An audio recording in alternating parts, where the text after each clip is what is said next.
ছিলাম না, আমি আসলাম এসে টান বাজার দাওয়াতে আইয়া দেখি এই অবস্থা। এই বিল্ডিং এই ভিতরে মিলে আশেপাশে মনে হয় একটা গ্লাস নাই। আসলে উদ্ধার মনে হয় থামাই নিবাইছে, কি কয় আগুন নিবাইছে, লোক লয়ে গেছে উইয়ে নিছে।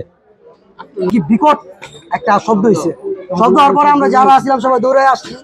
আসার পরে দেখতে একটা ধোয়া বেরিয়ে আসছে। ধোয়া বেরিয়ে আসে পরে এদিক দিয়ে ভিতরটা আসছি, আইসে দেখি সব ভাইঙ্গার ছিল একদম এক মাস।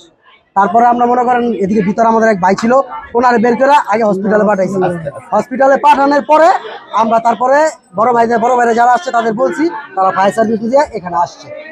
আমরা এখানে আমরা পাইছি একজন, তার আগেও মানে 2-1 মিনিট আগেও একজনের ভিক্টোরিয়া পাঠাইছে, আমরা একজন পাঠাইছি, সে গুরুতর আহত। আরেকজনের শুধু মাথা ফাটছে, সে আপাতত বাসায় আছে। আর মোট 3 জন আহত হয়েছে, 2 জন গুরুতর আহত হয়েছে, আর একজন আপনার শুধু একটু মাথা ফাটছে। বাড়িয়ে আসি তাদেরকে আমরা মহল্লার সামনে বিকট একটা শব্দ হয়েছে।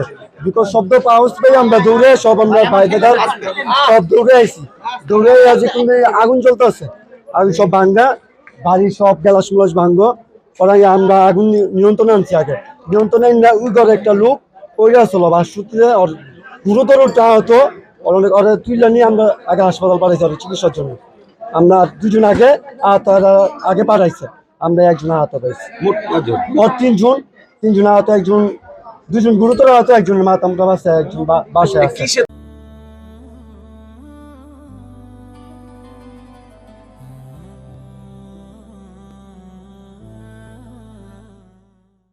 তিনতলা একটা বাড়ির নিচতলা রান্নাঘর, পাশাপাশি এখানে তার একটা বাথরুম ছিল।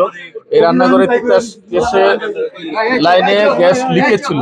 এই লিকেজটা হয়তো আজকে একদিনের নয়, দীর্ঘ সময় এখানে গ্যাস জমা ছিল বিধায় হঠাৎ করে তীব্র শক্তি দিয়ে এই বিস্ফোরণটা হয়েছে। আমরা 999-এর মাধ্যমে এবং এখান থেকে লোকাল ফোনের মাধ্যমে আমরা 7টা 20 মিনিটে এই গ্যাস বিস্ফোরণের সংবাদ পাই।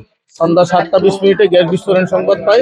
সংবাদের ভিত্তিতে আমরা 2টা ইউনিট দ্রুত চলে আসি এবং এসে দেখি যে আমরা ফায়ার সার্ভিস পৌঁছানোর আগে স্থানীয় জনগণ আহত দুজনকে ঢাকা মেডিকেলে পৌঁছে দিয়েছে এবং তারা কিছু জায়গা ফ্র্যাকচার হয়ে গেছে আমি শুনতে পেয়েছি। যেহেতু আমরা পাই নাই, দেখি নাই, এদেরকে স্থানীয়ভাবে হসপিটালে প্রাথমিক চিকিৎসা দেওয়া হয়েছে।